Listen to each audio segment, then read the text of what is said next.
Le démon existe-t-il? Le démon, le diable, existe-t-il? Est-ce un personnage réel ou bien une personnification du mal? Deux options. Les gens depuis toujours croient au diable. Et moi, je suis plutôt sceptique, réservé.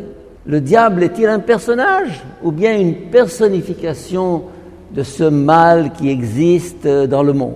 Grosse question. L'Occident a tendance à rejeter le diable comme un personnage réel, au point que dans le Notre Père, en français nous disons « mais délivre-nous du mal », mais en arabe on dit quoi? « Délivre-nous du malin ». Et la traduction est celle de l'arabe. Le texte originel « délivre-nous du malin », du mauvais. Il y a tant de textes dans la Bible qui plaident en faveur d'une interprétation littérale du diable comme quelqu'un. Déjà à la première page de la Genèse, au moment où l'homme est créé, on le voit sortir sous la forme du serpent. Ça signifie quoi? Eh bien, ça signifie que le mal est antérieur à l'homme. C'est pas le péché d'Adam qui a introduit le mal dans le monde. Il y a un mal antérieur, je dirais, consubstantiel à la création. Et ce mal qui s'est présenté sous la forme du serpent, nous le verrons ressurgir, plutôt ce malin, nous le verrons ressurgir avec Job. Job, le fameux livre de Job, où le diable se présente à Dieu et lui dit « Tu me permets de tenter ton serviteur Job ». Là, on a l'impression de quelqu'un qui parle à quelqu'un.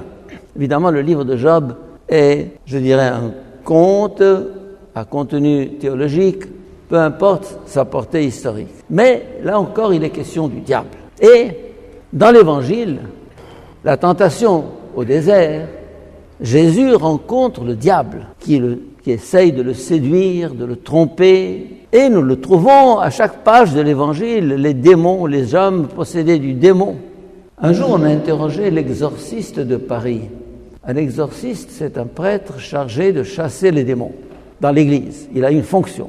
Et on lui a demandé, mon père, avez-vous rencontré vraiment des cas de possession du démon? Après 40 ans de ministère comme exorciste à Paris, il a dit, en 40 ans, j'en ai rencontré un, peut-être deux. Et vous avez peut-être entendu parler des possédés de Loudun. Il y a un livre de Aldous Huxley, très intéressant, lisez-le, sur les possédés de Loudun. Loudun est une ville de France et où il y a eu un cas de possession terrible. Et souvent, les possédés parlent des langues qu'ils ne connaissent pas, poussent des cris qui ne sont pas humains et se tordent par terre et se roulent en écumant. Bref. Alors, la tendance actuelle est de dire oui, tout ça, c'est des cas pathologiques. Aujourd'hui, la médecine a fait des progrès et tout ce qu'on appelait le démon s'explique par un dysfonctionnement cérébral, par une maladie psychique. Donc, réduire la part d'étrange et de surnaturel à un phénomène uniquement médical.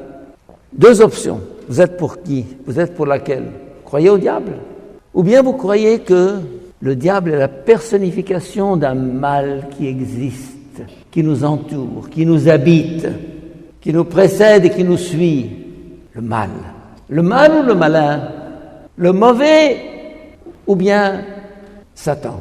Satan. Je ne sais pas si vous avez eu l'occasion de voir cette photo du diable tel que représenté dans une des gargouilles de la cathédrale de Chartres en France. Les gargouilles, c'est ces conduits d'eau qui déversent l'eau de pluie.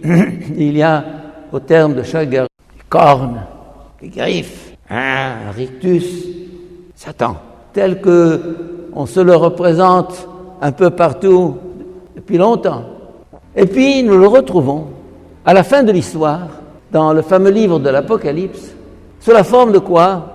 Premièrement, d'un dragon à 7 cornes et 10 queues, qui balaye le tiers des étoiles du ciel, redoutable, effrayant, ou bien de la bête. Et puis on nous dit à la fin, le malin, le dragon, le méchant sera précipité dans l'abîme.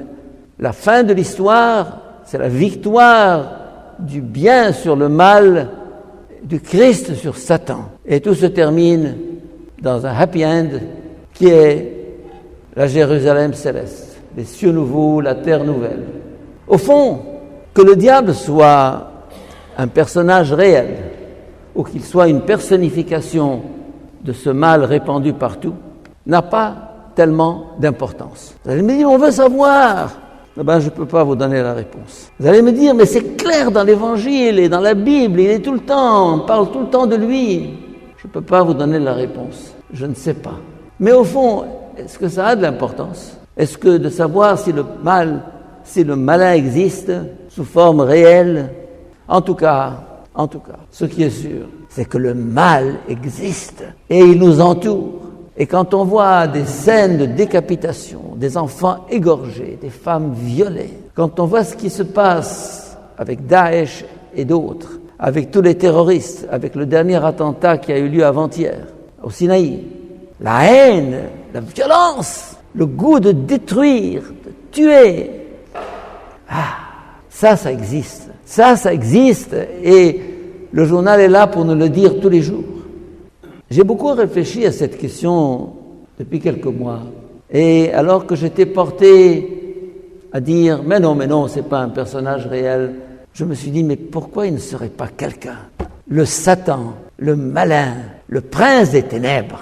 Vous connaissez l'origine de cette croyance au diable dans le livre de Daniel, dans l'Ancien Testament. Dieu crée les anges, tous bons, et qui sont des êtres de lumière. Ils reflètent la lumière. La lumière de qui? La lumière de Dieu. Une lumière qui ne vient pas d'eux, mais qu'ils reflètent, qu'ils reçoivent. Et l'un de ces anges, peut-être avec d'autres, qu'on appelle Lucifer, se révolte. Il dit, cette lumière est de moi, est en moi. Je ne la reçois pas d'ailleurs. Son péché est de s'être attribué une lumière qui venait d'ailleurs, une puissance qui venait d'ailleurs. Et c'est souvent le grand péché de l'homme. Moi je sais, moi je peux, moi.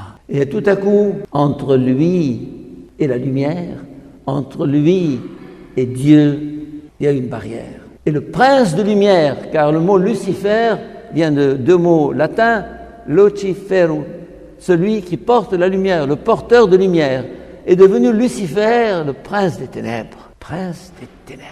Les ténèbres, c'est une des expressions du mal dans la Bible. Les ténèbres. La nuit. Oh, quand j'étais petit, j'avais peur de la nuit. On mettait toujours une veilleuse dans la chambre pour que quand je me réveille, moi et mes frères d'ailleurs, ce soit pas nuit, ce soit pas noir. On sait à quel point les enfants ont peur du noir. Prince des ténèbres. Mais les ténèbres ne sont pas tant des ténèbres physiques extérieures. Les ténèbres, c'est quand le cœur se durcit, se ferme à la lumière, se bloque sur lui-même. Et finalement, le diable, c'est lorsque j'accueille en moi cette force de ténèbres, lorsque je deviens moi-même Satan. Rappelez-vous ce que déjà Jésus disait à Saint Pierre, lorsque Saint Pierre voulait le détourner de son projet. Il lui dit, arrière, Satan! Oh Dieu, c'est dur. Jésus qui traite Saint Pierre de Satan, car Satan s'incarne toutes les fois que nous faisons le mal. Satan ressurgit sous 1000 visages, sous 1000 figures, autour de nous, en nous, la tentation, le serpent, insinuant, insidieux. Est-ce que Dieu vous aurait dit? Est-ce que vraiment c'est ceci? Il se présente toujours sous forme d'un ange de lumière pour nous tromper. C'est le trompeur. Il trompe, il ment. Et Jésus disait bien, c'est le père du mensonge. Le père du mensonge. Et toutes les fois que nous sommes malhonnêtes avec nous-mêmes, que nous trichons, que nous sommes de mauvaise foi, c'est Satan qui nous habite. Et toutes les fois que nous haïssons notre frère ou notre sœur, c'est Satan qui nous habite. Et toutes les fois que nous laissons aller à nos passions, que nous nous trahissons nous-mêmes, c'est Satan qui nous habite. Vous allez me dire, Satan, le vrai Satan, je n'en sais rien. Cette puissance des ténèbres, oh, comme je la sens dans la politique d'aujourd'hui, que ça sent mauvais. que ça sent mauvais. Les nations démocratiques qui défendent les droits de l'homme sont les premiers à écraser l'homme. Une religion qui se dit de paix et de tolérance est la première à écraser l'homme. Qu'on se tourne du côté de l'Orient ou de l'Occident, on trouve cette même présence maléfique. Elle est là. Et Saint Paul a une phrase, quelque part, lorsqu'il dit « Ce n'est pas contre la chair et le sang que nous combattons, c'est contre les puissances des ténèbres qui nous entourent, qui nous habitent. » On se retrousse les manches. Savoir si théoriquement le Satan existe ou n'existe pas, si c'est un personnage ou une personnification, n'a pas d'importance. L'important, c'est de combattre ce mal en nous, autour de nous, sans répit, jusqu'au dernier souffle. Et lorsque, dans le secret de mon cœur, je sens la tentation, la séduction, il est malin, le malin, malin. Il ne se présente pas comme ça, non, il prend un visage qui paraît attirant, séduisant. Saint Ignace de Loyola, le fondateur des Jésuites, a étudié avec approfondissement les ruses du démon, les tactiques, comment il procède. Il ne vous dit pas « fais le mal », il vous dit « mais non, je te propose un fruit qui est merveilleux, bon à voir, savoureux. » C'est toujours sous forme d'un bien qu'il se présente, l'ange de lumière. Et là, il faut apprendre à discerner.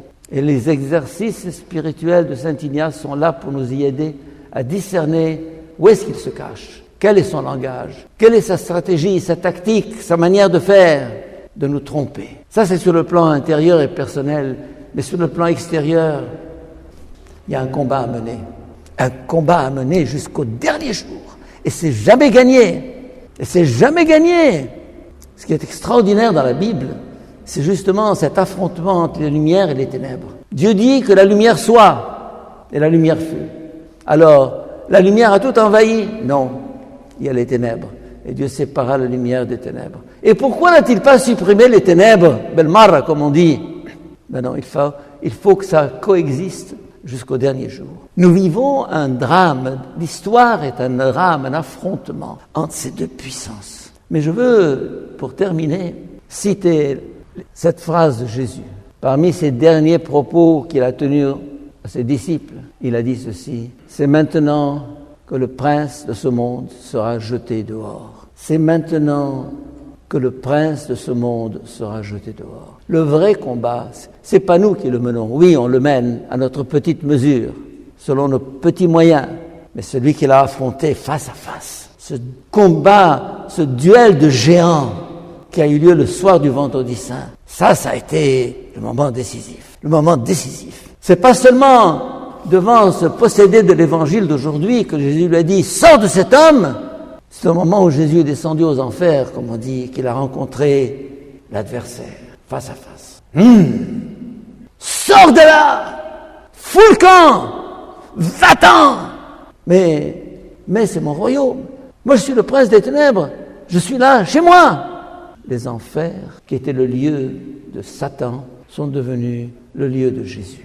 Il occupe le royaume des ténèbres et il en fait un royaume de lumière. Mourir, ce n'est pas entrer dans les ténèbres, c'est plonger dans la lumière. Comme beaucoup de ceux qui ont vécu une mort provisoire en témoignent.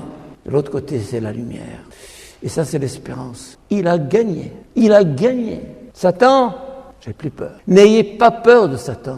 N'ayez pas peur du péché. Il est plus fort. Jésus est plus fort. Jésus a gagné la bataille. Il a gagné le combat. C'est fini, définitivement. Confiance, j'ai vaincu le monde. Et le monde, c'est le monde de ténèbres dont il était question tout à l'heure. Seigneur, notre foi consiste à croire éperdument que tu es le plus fort, que tu as gagné la bataille, que tu as vaincu Satan. Amen.